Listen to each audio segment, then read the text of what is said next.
بسم اللہ الرحمن الرحیم الحمدللہ رب العالمین والصلاة والسلام علی محمد وآلہ واصحابہ اجمعین۔ گزشتہ ہفتے قرآن مجید کے علوم و معارف کے تعارف کا سلسلہ شروع ہوا تھا۔ ابتدائی اور تمہیدی گفتگو کے بعد قرآن مجید کے علم الاحکام تک بات آئی تھی اور اس کا تعارف ہونا تھا۔ آج کی گفتگو پچھلے ہفتے کے تعارفی سلسلے کا حصہ ہے، جس میں یہ بات بتائی گئی تھی کہ قرآن مجید کے علوم و معارف کے سلسلے میں ہر دور میں تحقیقات نئی نئی آتی رہی ہیں، لیکن جن مفکرین نے اور جن ماہرین نے قرآن مجید کے تعارف کے موضوعات طے کیے ہیں اور اس کی حد بندی کی ہے، اس میں شاہ ولی اللہ محدث دہلوی رحمۃ اللہ علیہ کا نام خاص طور پر لیا جاتا ہے۔ اور پچھلے ہفتے وہ بات بھی آئی تھی کہ شاہ صاحب نے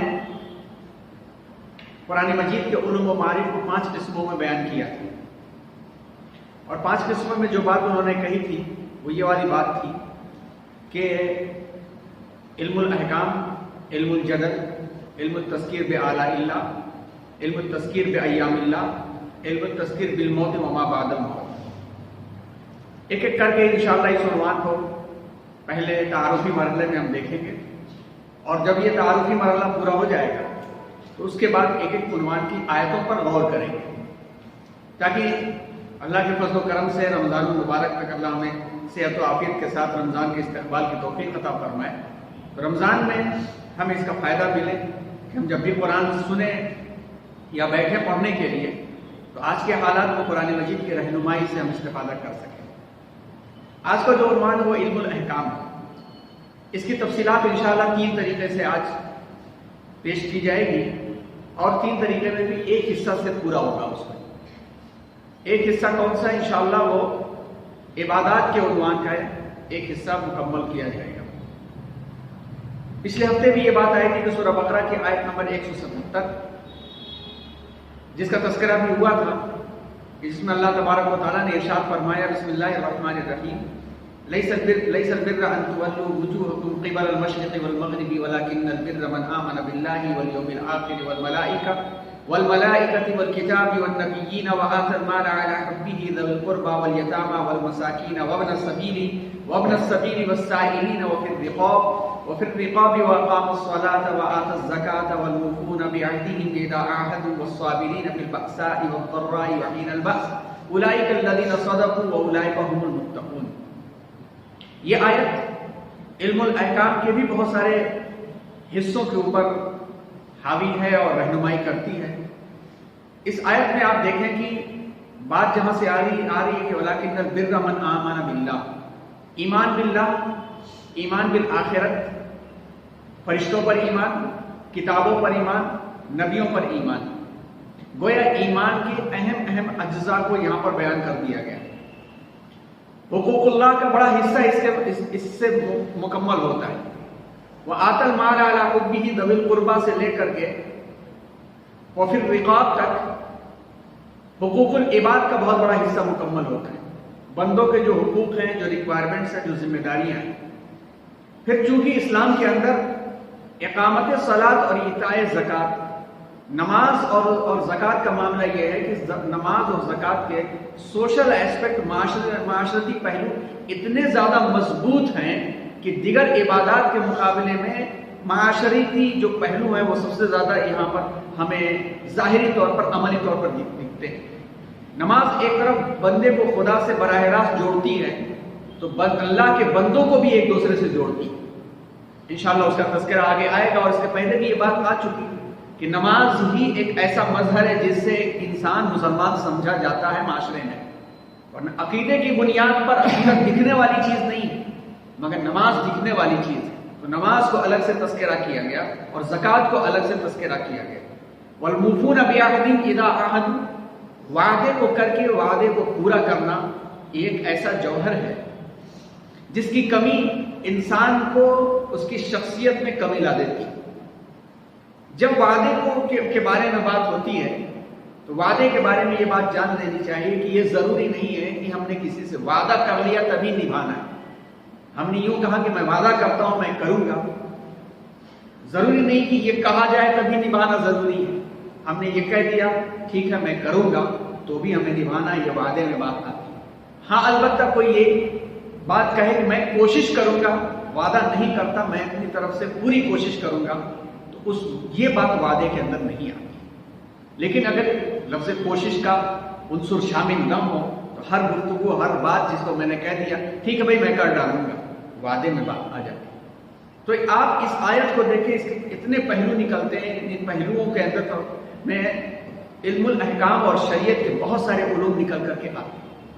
علم الاحکام کی جو وضاحت کی گئی ہے، جو تعریف کی گئی ہے، اس کو کہا گیا ہے کہ علم شریعت بھی کہتے ہیں. شریعت کے تمام علوم اس کے اندر سما جاتے ہیں. آپ جانتے ہیں کہ شرع کہتے ہیں چلنے کو، شریعت کہتے ہیں چلے راستہ چلنے کو، اللہ اور اس کے رسول کے بتائے ہوئے اصولوں کے مطابق راستہ چلنے کو شریعت کہتے ہیں. اب شریعت جب قانون بناتی ہے، جب لا بناتی ہے، تو قانون بنانے میں عقیدے سے لے کر کے ایک انسان کی زندگی رب کی مرضی کے تقاضے کے مطابق کیسے گزرے، شریعت یہ بھی بتاتی ہے. ایک انسان دوسرے انسان سے ملے تو شریعت اس کو بھی بتاتی ہے. جب انٹریکشن کرتا ہے، گفتگو کرتا ہے، تو شریعت یہ بھی بتاتی ہے. جب وہ معاملہ کرتا ہے، ٹرانزیکشن کرتا ہے، تو شریعت یہ بھی بتاتی ہے. تو علم الاحکام کو علم شریعت بھی کہا جاتا ہے. اب اس کی وضاحت آئیے دوسرے طریقے سے ہم دیکھنے کی کوشش کرتے ہیں کہ علم الاحکام کو جیسا کہ ابھی ہم نے بتایا کہ 3 طریقے سے سمجھنے کی کوشش کریں گے. علم الاحکام کا پہلا حصہ حقوق اللہ. ہم میں سے ہر شخص واقف ہے کہ حقوق اللہ کہتے ہیں کہ اللہ کا حق بندوں کے اوپر کیا ہے. اس کی وضاحت یوں کی جا سکتی ہے کہ وہ احکام و قوانین جو خالص اللہ کے حقوق سے متعلق ہے، جس کے اندر کسی اور کو شامل نہیں کیا جا سکتا. مختصراً انہیں عبادات کہا جاتا ہے. اس میں طہارت، نماز، روزہ، زکوٰۃ، حج اور قربانی کے احکام داخل ہیں. مزید وضاحت اور انشاءاللہ آگے آتی ہے. دوسرا ہے علم الاحکام کے اندر حقوق العباد. بندوں کے حق بندوں کے اوپر کیسے ہوتے ہیں، اس کو احکام میں شامل کیا جاتا ہے. یعنی وہ احکام و قوانین جو خالص بندوں سے متعلق ہیں، جنہیں معاملات سے تعبیر کیا جاتا ہے. معاملہ، ٹرانزیکشن، لین دین، اس میں تجارت، قضا کا مطلب جسٹس، کورٹ، دارالقضا جس کو کہا جاتا ہے، فیصلہ، شہادت، گواہی دینا، امانت، رہن رکھنا، ذبیحہ جانور، مختلف مشروبات کا استعمال، وصیت، میراث، یہ تمام احکامات معاملات میں شامل ہوتے ہیں. معاملے کے ساتھ ساتھ یہ احکام کا بھی حصہ ہیں اور عبادات میں ان کا شمار بھی ہوتا ہے. تیسرا حصہ جو ہے وہ ہے معاملاتی عبادات. وہ بھی علم الاحکام کا حصہ، یعنی وہ احکام اور قوانین جو بعض حیثیت سے شریعت ہیں، یعنی بعض حیثیت سے عبادت ہیں اور بعض حیثیت سے معاملہ ہے. اس قسم میں نکاح، طلاق، حدود اور تعزیرات، دیانت، قصاص وغیرہ کے احکام آتے ہیں. اب جو 3 باتیں بتائی گئی اس کو اور مزید اچھی طرح سے سمجھیے. پہلی بات جو کہی گئی عبادت، دوسری بات کہی گئی معاملہ، تیسری بات جو کہی گئی معاملاتی عبادت. تو عبادت میں جو چیزیں ہم نے دیکھی وہ اس میں نماز صرف اور صرف اللہ کے لیے پڑھنی، کلمہ صرف اور صرف اللہ کا پڑھنا ہے. کلمے کے تقاضے میں یہ ہے کہ اللہ کے برابر کسی کو نہیں ماننا، کسی کو نہیں جاننا، تو اللہ کا شریک کسی کو نہیں بنانا. زکوٰۃ صرف اور صرف اللہ کے لیے ہی دی جاتی ہے، کسی اور کے لیے نہیں دی جاتی، کسی اور کے نام سے نہیں نکالی جاتی، صرف اللہ کے نام سے نکالی جاتی ہے کہ اللہ نے یہ حق ہمارے اوپر رکھا ہے اور جس کو دینے کے لیے کہا ہے اسی کو دی جا سکتی ہے. ایسے ہی روزہ صرف اللہ کے لیے رکھا جاتا ہے، حج اللہ کے لیے کیا جاتا ہے. معاملہ بندوں کے درمیان میں ہوتا ہے لین دین کا، چاہے وہ معاملہ بات چیت گفتگو کا ہو، پڑوس میں رہنے کا ہو، راستے کے چلنے کا حق ہو، اور رشتہ داروں کا حق ہو، ماں باپ کا حق ہو، صاحب الجنب بازو والے کا حق ہو، ماحولیات کا حق ہو، جانوروں غیر جانداروں کے حقوق ہوں، یہ سب کے سب وہ ہیں جو اللہ نے جن مخلوقات کو بنایا ہے، جو جن چیزوں کو پیدا کیا ان کے حقوق ہیں، اسی لیے ان کو معاملہ کہا جاتا ہے۔ اس لیے کہ ایک انسان جب دوسرے انسان سے گفتگو کرتا ہے، جب معاملہ کرتا ہے، اور جب معاملے کے اندر صفائی ہوتی ہے، شفافیت ہوتی ہے، تو وہ معاملہ حل ہو جاتا ہے۔ شفافیت نہ ہو تو معاملہ ڈائلیوٹ ہو جاتا ہے اور انسان کی معاشرت خراب ہو جاتی ہے۔ زبان اچھی استعمال ہوئی تو محبت بڑھ جاتی ہے، زبان غلط استعمال ہوئی تو نفرت بڑھ جاتی ہے۔ اس کے اصول بھی احکام کے دائرے میں آتے ہیں اور شریعت کے دائرے میں آتے ہیں۔ ایسے ہی قرض کا لین دین، بزنس اور تجارت، وراثت بھی ایک معاملہ ہے۔ وراثت کے حقوق بھی شریعت طے کرتی ہے، کس کو کتنا دینا ہے، کس کا کتنا وراثت میں حصہ ہوگا، یہ سارے کے سارے معاملات شریعت طے کرتی ہے اور یہ بھی احکام کا حصہ ہے۔ معاملاتی عبادات تیسری قسم، نکاح اور طلاق۔ معاملاتی عبادات کا مطلب کیا؟ نکاح اور طلاق ایسے اس میں معاملاتی عبادت میں آتے ہیں۔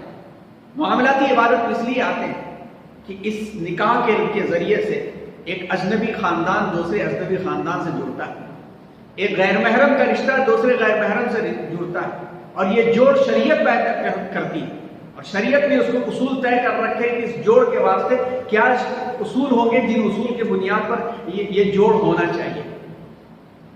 دو گواہ کا ہونا چاہیے، لڑکی بالغہ ہے تو اس کی رضامندی ہونی چاہیے، زبردستی نہیں ہونی چاہیے، ایجاب و قبول ہونا چاہیے، مہر کی رقم ہونی چاہیے، اور جس نے کہا کہ میں نے قبلتو نکاحہا، جس نے کہا کہ قبلتو نکاحہا و تزویجہا، کہ میں نے اس کو زوجہ کے طور پر، لڑکی کو، ایک غیر محرم لڑکی کو ایک زوجہ کے طور پر میں نے قبول کیا، تو گویا وہ اللہ کے بتائے ہوئے تمام حقوق کو قبول کرتا ہے کہ میں قبول کرتا ہوں اس کے تمام معاملات کو، اس کے اخراجات کو، اس کے رہنے اور اس کے کھانے پینے کی ذمہ داریوں کو میں قبول کرتا ہوں۔ اور پھر شریعت وہاں پر سنت نکاح کے ذریعے سے، خطبہ نکاح میں پڑھنے والی آیتوں کے ذریعے سے یہ ہدایت اور رہنمائی دیتی ہے کہ عدل و انصاف کا تقاضا یہ ہے کہ نہ بے جا ادھر کی طرف داری کی جائے اور نہ بلا وجہ والدین کا دل دکھایا جائے۔ تو ایک طرح سے یہ وہ رشتہ ہے جو عبادت کا ذریعہ بنتا ہے۔ اسی رشتے کے ذریعے سے اولادیں پیدا ہوتی ہیں، نیک اور صالح ہوئی تو عبادت کا ذریعہ ہوں گی، اور اگر وہ صالح نہیں ہوئی تو پھر عبادات میں بھی خلل و فرق آ جائے گا۔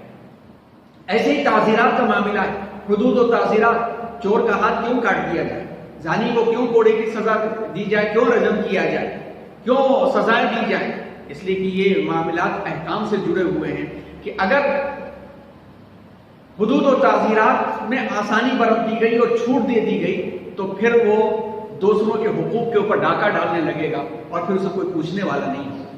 پھر اسی طرح سے کسی انسان کو دوسرے انسان کا خون بہانے سے منع کیا گیا، لیکن بیجا کسی نے ناحق کسی کا خون بہا دیا تو شریعت کو آتی ہے سامنے کہ اسے روکا جائے، اور نہیں روکا گیا تو پھر فساد برپا ہو جاتا ہے، ہر شخص منمانیاں کرنے لگتا ہے۔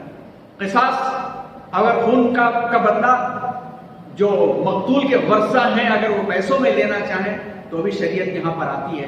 تو یہ ایک حیثیت سے عبادت بھی، ایک حیثیت سے معاملہ بھی۔ اس کو مزید ایک ایک کر کے بھی آگے ہم اور سمجھنے کی کوشش کریں گے، مگر یہاں پر یہ سمجھیں کہ علامہ سیوطی جن کا تذکرہ بار بار آیا کہ ان کی کتاب کے ہی حوالے سے اور یہ موضوعات چلائے جا رہے ہیں۔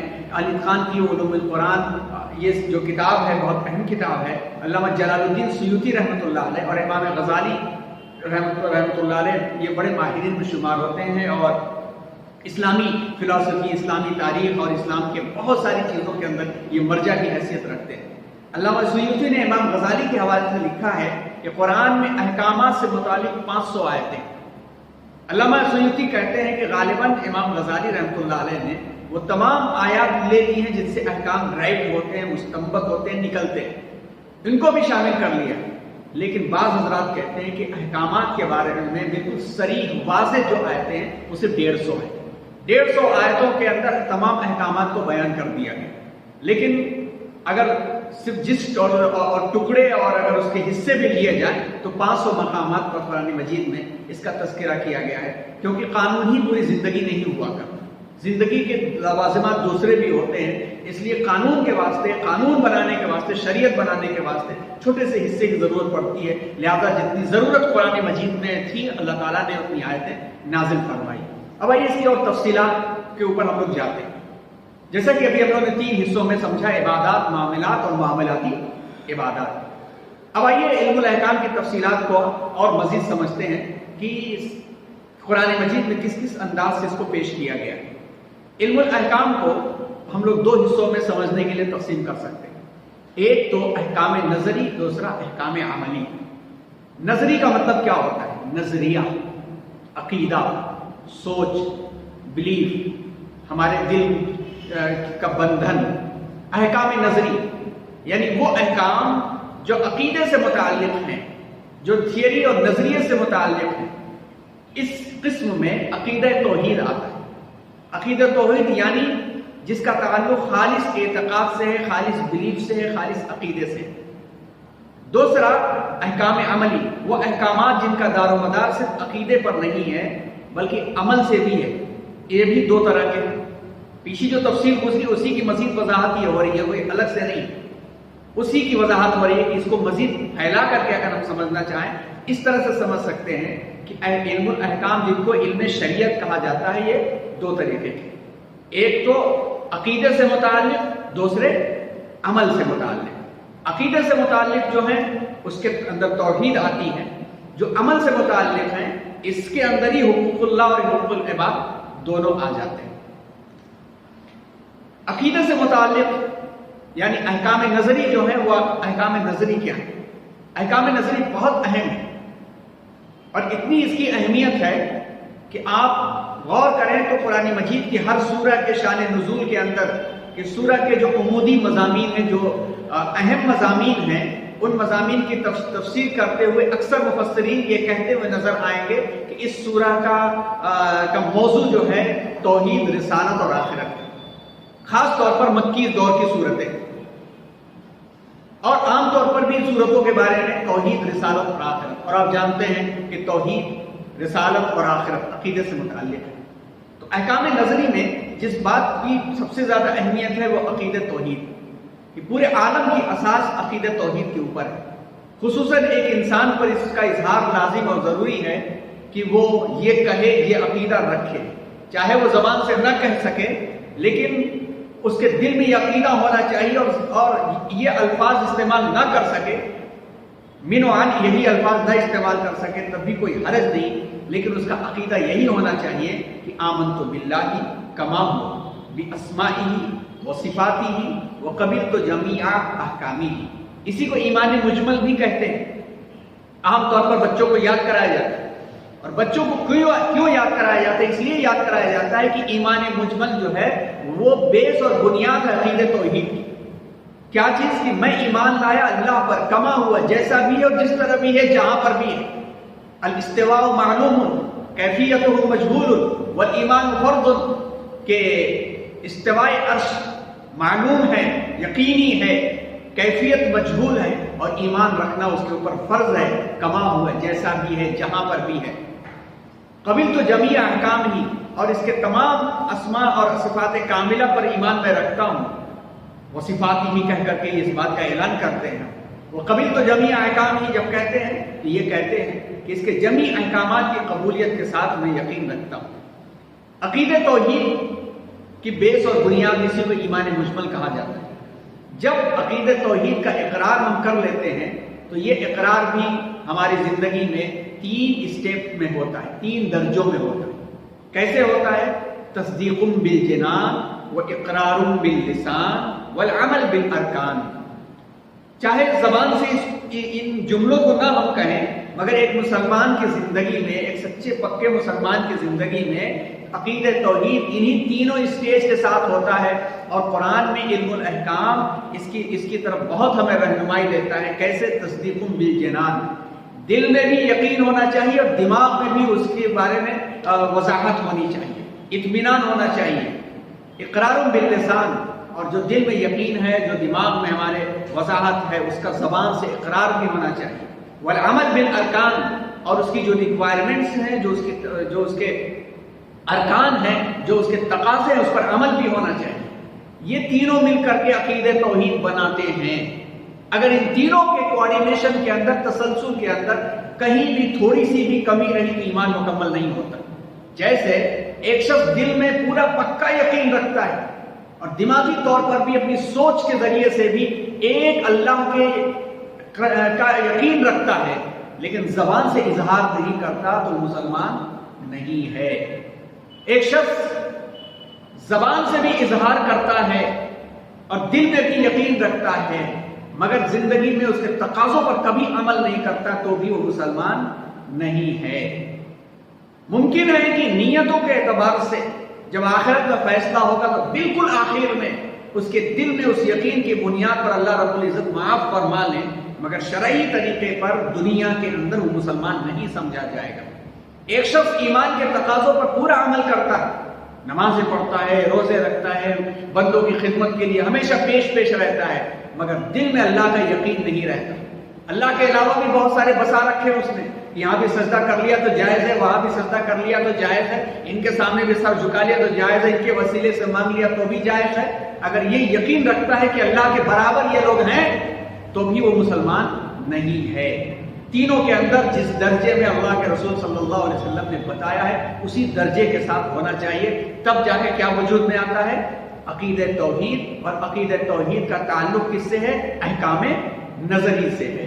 اب جب عقیدہ توحید کا تعلق احکام نظری سے ہے اور تینوں چیزوں کو ہم زبان سے بیان کرتے ہیں، دل میں یقین رکھتے ہیں، تو قرآن مجید کی تعلیم ہمیں ملتی ہے۔ قرآن مجید کی کوئی سورہ ایسی خالی نہیں ملے گی جہاں اطاعت خداوندی کی بالواسطہ یا بلا واسطہ تعلیم نہ ہو۔ ہر سورہ کے اندر کہیں کہیں ڈائریکٹ ہے، کہیں کہیں انڈائریکٹ ہے، کہیں کہیں کہہ دیا گیا ہے کہ هو اللہ احد، ڈائریکٹ کہہ دیا گیا، اور کہیں کہیں کہہ دیا گیا کہ اگر اس کائنات میں کئی خدا ہوتے تو پھر کیا حال ہوتا۔ کہیں کہیں قوموں کی مثال بیان کر کے کہہ دیا گیا، اور کہیں براہ راست کہا گیا۔ توحید کی سب سے بڑی تعلیم ملتی ہے سورہ اخلاص میں، اسی لیے سورہ اخلاص کو ثلث القرآن قرار دیا گیا۔ قرآن کا تہائی حصہ، مفسرین نے لکھا ہے کہ قرآن کا تہائی حصہ قرار دینے کی حکمت یہ ہے کہ قرآن مجید میں توحید کے بارے میں تقریباً ہر سورہ میں بات کہی گئی ہے، اور اس سورہ کے اندر خالص توحید کی دعوت دی جا رہی ہے، لہذا یہ ثلث تہائی قرآن کے برابر ہے۔ کیا ہے؟ قل هو اللہ احد، کہہ دو کہ اللہ ایک ہے، اللہ الصمد، بے نیاز ہے۔ صاف سیدھی بات، ایک ہے، ایک کا مطلب ایک ہی ہوتا ہے، ایک کا مطلب دو تین نہیں ہوا کرتا، ایک کا ایک ہی ہوتا ہے، تین کا تین ہی ہوتا ہے، دو کا دو ہی ہوتا ہے۔ کوئی یہ نہیں کہہ سکتا وہ اللہ احد کہہ دے، ایک کہتے نہیں، کوئی اسے فارسی بھی ہے بغل میں بیٹھ کے حساب و کتاب کر رہا ہے۔ یہی وہ آیت ہے جو آیت عیسائیت کے عقیدے سے مسلمان کو ممتاز کرتی۔ عیسائیت کے عقیدے کے اندر جو خرابیاں آئیں، صرف اور صرف اس بنیاد پر خرابی آئی کہ اللہ تو مانتے ہیں، مگر انہوں نے اللہ کے معاملات کے اندر ایک بچہ والا رکھا، اور اس کے بارے میں عقیدہ یہ ہے کہ وہ بیٹا دائیں جانب بیٹھ کر کے جزا اور سزا کا معاملہ کر رہا ہے۔ وہ جو ہے ایک روح کی شکل میں آیا، اور روح کی شکل میں آ کر کے اس نے جو ہے انسانیت کا کفارہ ادا کر دیا، اور اپنے آپ خود جہنم کی آگ میں جلا کر کے انسان کے گناہ کو اس نے ختم کر دیا، اور اس کے بعد سے جو ہے کنفیشن ہو گیا، اور اس کنفیشن کے بعد وہ جا کے متمکن ہے۔ اگر اس قسم کا عقیدہ کسی کا ہے تو پھر وہ اسلامی عقیدہ نہیں ہو سکتا، وہ مسلمان کا عقیدہ نہیں ہو سکتا۔ ہم سب کا عقیدہ ہے کہ اللہ کے نبی تھے سیدنا حضرت عیسیٰ علیہ السلام، جیسا کہ سورہ مریم کے اندر جو تفصیلات ہیں۔ اللہ الصمد، اللہ بے نیاز ہے، اللہ کو کسی کی عبادتوں کی بھی کوئی ضرورت نہیں۔ ساری دنیا بھی اللہ کی باغی ہو جائے، ساری کائنات بھی اللہ کی باغی ہو جائے، تو اللہ کی عظمت کے اوپر ہر ایک مچھر کے پر کے برابر، کیا اس سے چھوٹی بھی چیز جو ہے اس کے برابر کوئی فرق نہیں پڑے گا۔ اللہ اکبر ہی رہے گا، وراء الورا وراء الورا وراء الورا ہی رہے گا، اور ساری کائنات مل کر کے صبح و شام اللہ اللہ اللہ کرے اور ہر دم سجدے میں بھی رہے، تب بھی اللہ کی عظمت میں میں اضافہ نہیں ہوگا۔ اللہ عظیم اور عظیم ہی رہے گا، بے نیاز ہے۔ اللہ نے ایک نظام بنایا ہے، اور اس نظام کے اندر عبادتوں کے ذریعے سے اللہ تعالیٰ نے بندوں کی بندگی کو قبول کیا ہے، بندوں کی بندگی کا مطالبہ کیا ہے۔ لم یلد ولم یولد ولم یکن لہ کفوا احد، نہ تو کسی کا باپ ہے، نہ تو کسی کا بیٹا ہے۔ لیس کمثلہ شیء، اس کی طرح کوئی نہیں ہے۔ کسی کا باپ نہیں ہے، کسی کا بیٹا نہیں ہے، وہ نہیں ہے کہ اس سے فلاں پیدا ہوا اور فلاں جو ہے اس کا فیس دنیاوی فیس الگ ہے اور وہاں کا فیس الگ ہے، پھر اس کی بھی جو ہے دیویاں ہیں اور پھر کوئی پانی کی شکل میں آئی ہے تو کوئی پیڑ کی شکل میں آئی، یہ سب نہیں ہے۔ انسان اپنی سوچ سے اپنی جو ہے لمیٹڈ سوچ کے مطابق سوچ کر کے اپنے خدا بنا لیتا ہے۔ اللہ تبارک و تعالیٰ انسان کی سوچ سے پرے۔ پھر اس کے بعد سورہ زاریات کی آیت نمبر 51 میں کہہ دیا گیا وَلَا تَجْعَلُوا مَعَ اللَّهِ إِلَٰهًا آخَرَ، کہ اللہ کے علاوہ کسی کو معبود مت بناؤ۔ معبود کہتے کس کو ہیں؟ جس کے ہم محتاج ہیں، جس سے ہم مانگتے ہیں۔ إِيَّاكَ نَعْبُدُ وَإِيَّاكَ نَسْتَعِينُ، ہم تجھ سے ہی مانگتے ہیں، تیری ہی عبادت کرتے ہیں۔ اس ہی کے اندر اگر بھی بڑھا دیا گیا تو پھر اسلام ختم ہو جاتا ہے۔ تیری ہی اور تیری بھی، یہی اسلام ہے۔ تیری ہی اسلام ہے اور تیری بھی شرک ہے، اسلام نہیں ہے۔ اسلام خالص ہے، ایسا خالص ہے کہ جس طرح سے صاف و شفاف پیور پاک تازہ دودھ کے اندر ایک بوند اگر خون کا ملا دیا جائے اور ایک ٹکڑا گوبر کا ملا دیا جائے تو ایک اچھی طبیعت رکھنے والا کبھی اسے استعمال نہیں کرے گا، وہ خراب ہو جائے گا۔ یا ایک خالص دودھ کے اندر لیمو کا ایک قطرہ بھی نچوڑ دیا جائے تو وہ دودھ خالص نہیں رہے گا، پھٹ جائے گا۔ اسی طرح سے ایاک نعبد و ایاک نستعین کے اندر دل اور دماغ کے ساتھ یا عمل کے ساتھ ایک شائبہ بھی بڑھا لیا جائے تو پھر وہ اسلام نہیں رہ جائے گا۔ تو احکام کے اندر، عقید توحید کے اندر یہ براہ راست تعلیمات۔ پھر اسی طرح سے سورہ انبیاء کی آیت نمبر 22 لَوْ كَانَ فِيهِمَا آلِهَةٌ إِلَّا اللَّهُ لَفَسَدَتَا، اگر زمین آسمان میں دو خدا ہوتے تو آسمان اور زمین میں فساد برپا ہو جاتا۔ امریکہ کا کوئی خدا ہوتا، ہندوستان کا کوئی خدا ہوتا، عرب کا کوئی خدا ہوتا اور پھر وہ خدا لڑتے حکومت پانے کے واسطے۔ معلوم ہوا کہ جو ہے کبھی اسوری لڑ رہے ہیں تو کبھی دیوتا لڑ رہے ہیں۔ ایک پانی کا خدا ہے جو دھوپ کا خدا ہے، کبھی دھوپ والا خدا دھوپ دینے پر آمادہ ہو گیا تو پانی والے سے لڑائی ہو گئی۔ جب ایک بس کے دو ڈرائیور نہیں ہو سکتے، ملک کے دو صدر نہیں ہو سکتے، ایک انسان کے ایک سیل کے اندر دو نیوکلیس نہیں ہو سکتے تو اتنی بڑی کائنات میں کئی خدا کہاں سے ہو سکتے؟ تو یہ تعلیم توحید کی خاص تعلیم ہے جو قرآن کی سب سے اہم، سب سے بنیادی تعلیم ہے اور یہ احکام کے ہی تحت آتی ہے اور شریعت اسی کے اوپر اپنے مقاصد کو طے کرتی ہے۔ جب توحید خالص آ جاتی ہے تب جا کر کے ایمان اللہ پر رکھنے کے ساتھ ساتھ کچھ اور چیزیں ہیں جو اللہ کی مرضی کے مطابق دنیا میں وجود میں آئی ہیں، اس پر بھی ایمان رکھنا ضروری ہو جاتا ہے اور ان کو ہم ارکان ایمان کہتے ہیں۔ قرآن میں اس کا بھی تذکرہ ہے بہت ساری آیتوں کے اندر، اور یہ وہی ارکان ایمان ہے جس کو ہم ایمان مفصل کے نام سے یاد کرتے ہیں۔ بچوں کو جب بتائیں تو بچے تھوڑی عمر کے ہو جائیں تو ان کو فرق بتا دینا چاہیے کہ ایمان مجمل اور ایمان مفصل میں فرق کیا ہے۔ ایمان مجمل کے ذریعے سے گویا ہم توحید کے اندر داخل ہوتے ہیں اور ایمان مفصل کے ذریعے سے ہم اس کے ریکوائرمنٹس میں اور جسے کہتے ہیں کوڈ آف کنڈکشن کو قبول کرتے ہیں۔ ایک ہوتا ہے انرولمنٹ ہوتا ہے، ایک ہوتا ہے کوڈ آف کنڈکشن، یعنی ایک انرولمنٹ کے بغیر کوڈ آف کنڈکشن کسی کام کا نہیں ہوتا۔ کسی کالج میں، کسی کمپنی میں جب ہم رجسٹر نہیں کرتے تو وہاں کے اصول و ضوابط کو قبول کرنے کا کوئی مطلب ہی نہیں ہے۔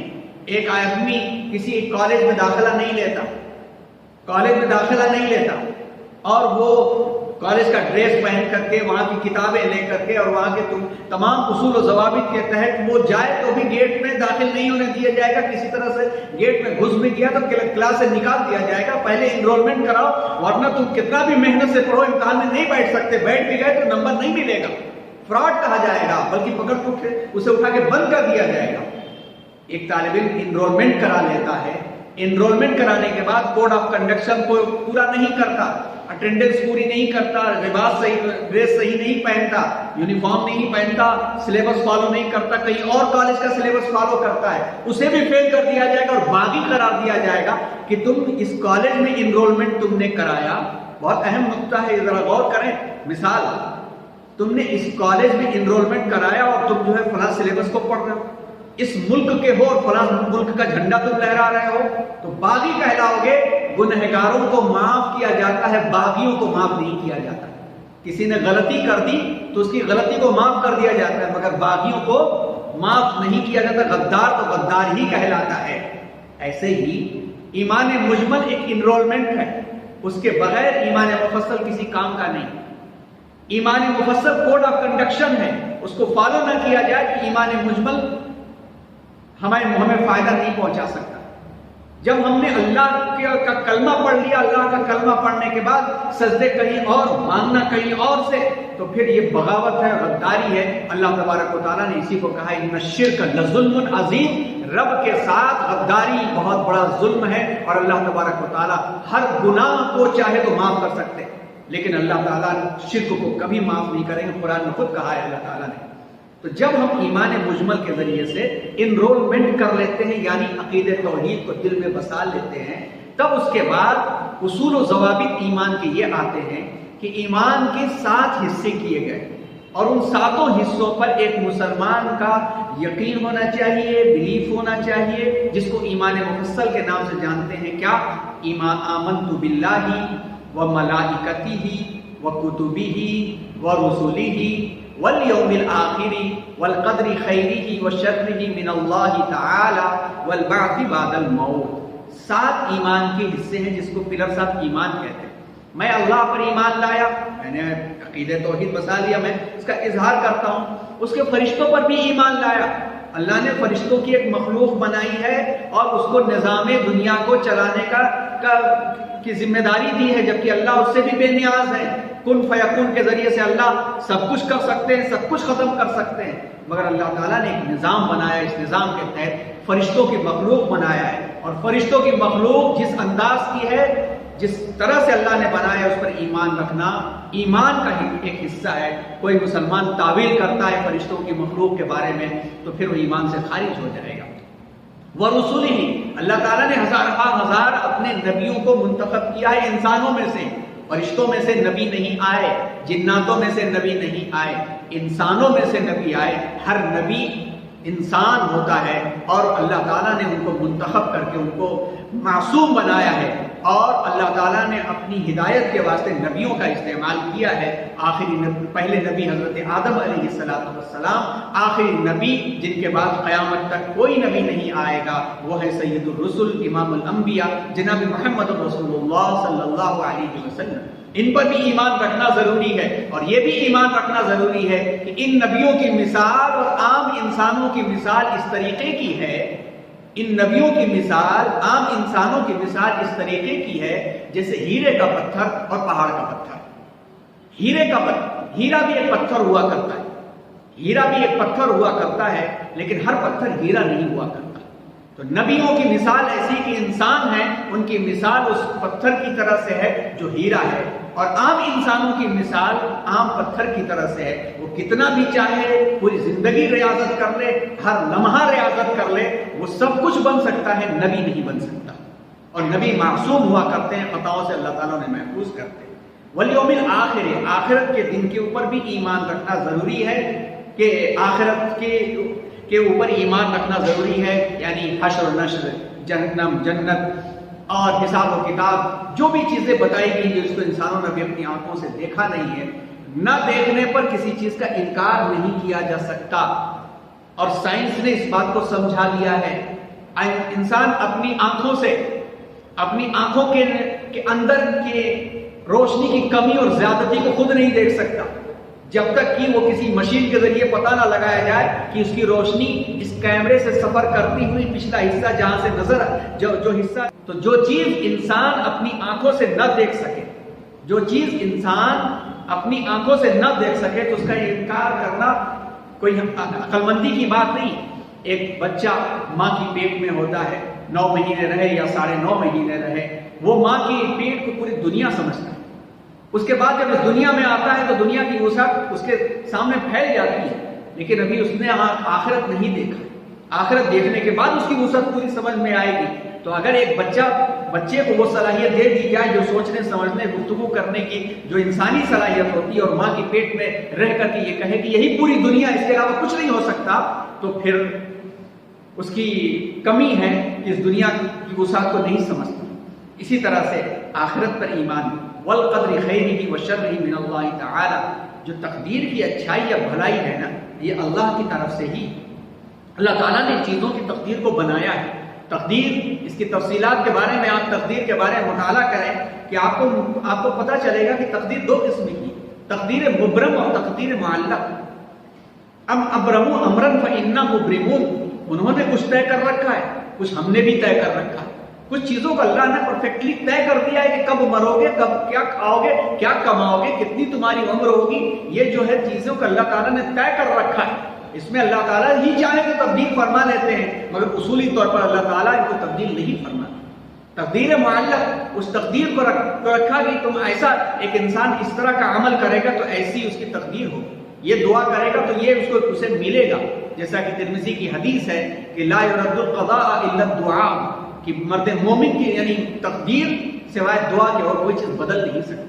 اس کی تفصیلات اور پڑھی جائے تو ہمیں اس کے بارے میں معلوم ہوگا، لیکن تقدیر پر ایمان رکھنا فرض ہے. والبعث بعد الموت، کہ اس موت کے بعد ہمیں دوبارہ اٹھایا جانا ہے قبر سے گزر کر کے، اس کے بارے میں بھی ایمان رکھنا ضروری ہے. تو یہ ارکان ایمان کہے جاتے ہیں. قرآن مجید میں جملہ ارکان کا تذکرہ ہے، ساتوں، خصوصاً مکی صورتوں میں بطور خاص اس کا تذکرہ ہے، کیونکہ مکی دور میں عقیدے کو مضبوط کرنے کا کام ہوا تھا. آپ خاص دیکھیے سورہ بقرہ کی آیت نمبر 285.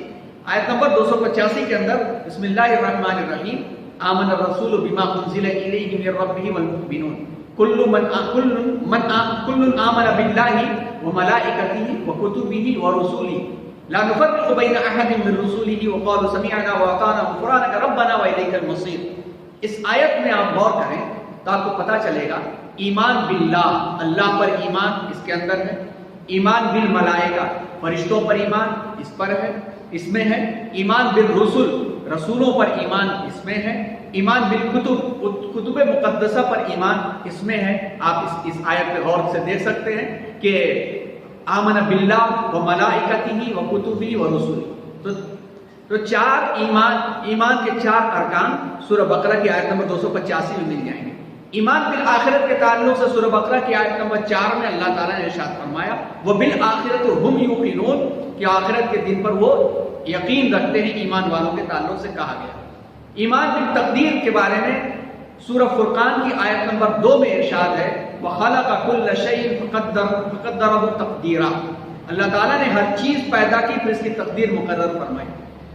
ایمان بالبعث بعد الموت کے بارے میں سورہ روم کی آیت نمبر 19 میں ہے، کے اندر نہیں ہے، 19 میں ارشاد ہے یخرج الحی من المیت ویخرج المیت من الحی ویحیی الارض بعد موتها کذالک تخرجون.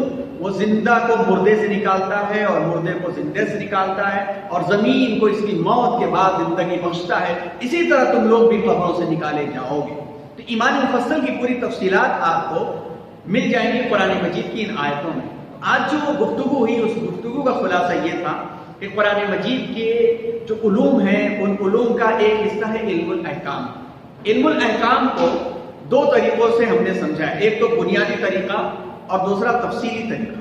تفصیلی طریقے میں یہ بات ہم نے سمجھنے کی کوشش کی کہ علم الاحکام کو علم شریعت بھی کہتے ہیں، اور اس کو دو حصوں میں سمجھا جا سکتا ہے. نمبر 1 احکام نظری، نمبر 2 احکام عملی. آج تذکرہ جو آیا وہ احکام نظری کا آیا. احکام نظری کا مطلب اللہ تعالیٰ کے وہ احکامات جو عقیدے سے متعلق ہیں، اور عقیدے میں جو چیز بنیاد ہے وہ عقیدہ توحید ہے. اور عقیدہ توحید کا آغاز ہوتا ہے ایمان مجمل سے، جو آمنت باللہ کما ہوا باسمائہ و صفاتہ وقبلت جمیع احکامہ کہہ کر کے ہم قبول کرتے ہیں. اور جب قبول کرتے ہیں تو اس قبولیت کو 3 طریقے سے ہم ادا کرتے ہیں. نمبر 1 تصدیق بالجنان، دل و دماغ کے یقین کے ساتھ تصدیق، واظہار باللسان، زبان سے اس تصدیق کا اظہار، اور زبان سے اس تصدیق کا اظہار ہم جب کرتے ہیں تو اسی کو کہتے ہیں اشہد ان لا الہ الا اللہ واشہد ان محمدا عبدہ ورسولہ. والعمل بالارکان، اور جب عمل بالارکان کا معاملہ آتا ہے تو پوری زندگی اس کے تقاضوں پر عمل کرنا، یہیں سے اسلام کا آغاز ہوتا ہے. تو اسلام کا جہاں سے آغاز ہوتا ہے وہ احکام عملی وہیں سے شروع ہوتا ہے، جس کا تذکرہ اگلے ہفتے آئے گا. اور اسی کی تفصیل ہم لوگوں نے یہ ایمان کی تفصیل ایمان مفصل سے سمجھی کہ قرآن میں 7 تفصیلات موجود ہیں. ہیں اور ہمیں اسے پڑھنا چاہیے اور پڑھ کر کے یہ یقین رکھنا چاہیے کہ ایمان ایک ایسی صاف و شفاف چیز ہے کہ جس کے اندر ملاوٹ اللہ تبارک و تعالیٰ کو ہرگز پسند نہیں ہے. ملاوٹ کے ساتھ ایمان باقی نہیں رہ سکتا. قل هو اللہ احد اللہ الصمد لم یلد ولم یولد ولم یکن لہ کفوا احد. یہ وہ سورہ ہے جو خالص توحید پیش کرتی ہے، جس میں ذات باری تعالیٰ کو بے نیاز قرار دیا جاتا ہے. احد ایک ہے تو ایک ہی ہے بس. لیس کمثلہ شیء، اس کی طرف کوئی نہیں ہے. لہذا ایاک نعبد و ایاک نستعین، اے اللہ ہم تیری ہی عبادت کرتے ہیں، تجھ ہی سے مدد چاہتے ہیں. اور پھر اللہ الصمد، اللہ بے نیاز ہے. اللہ تعالیٰ کو کسی کے مال و دولت کی ضرورت نہیں ہے. لن ینال اللہ لحومها ولا دماؤها، نہ تو انسانوں کی قربانیوں کی ضرورت ہے، نہ خون کی ضرورت ہے، نہ گوشت کی ضرورت ہے. اللہ تبارک و تعالیٰ نے جس کام کے لیے پیدا کیا ہے وہ یہ ہے دل کی شفافیت کی ضرورت ہے. یعنی جس روح، صاف و شفاف روح کو اللہ تعالیٰ نے پتلے آدم علیہ السلام میں پھونکا تھا، وہ صاف و شفاف روح چاہیے. لم یلد ولم یولد ولم یکن لہ کفوا احد، نہ تو کسی کا باپ ہے نہ کسی کا بیٹا ہے. ولم یکن لہ کفوا احد، اس کے برابر کا، اس کا ہمسر کوئی نہیں ہے، کوئی نہیں ہے. یہی ایمان ہے اور علم الاحکام کا ایک حصہ ہے. تو آج احکام نظری مکمل ہوئے اور ان آیتوں کو سامنے رکھتے ہوئے مزید مطالعہ کریں اور آیت سورہ بقرہ کی آیت نمبر 177 پھر سے مطالعہ کر لیں تاکہ احکامات والی آیتیں اور احکامات مزید اچھی طرح سے سمجھ میں آئے. انشاءاللہ احکام عملی اگلے ہفتے انشاءاللہ سامنے لانے کی کوشش کی جائے گی. سبحان اللہ بحمدہ، سبحان اللہ العظیم.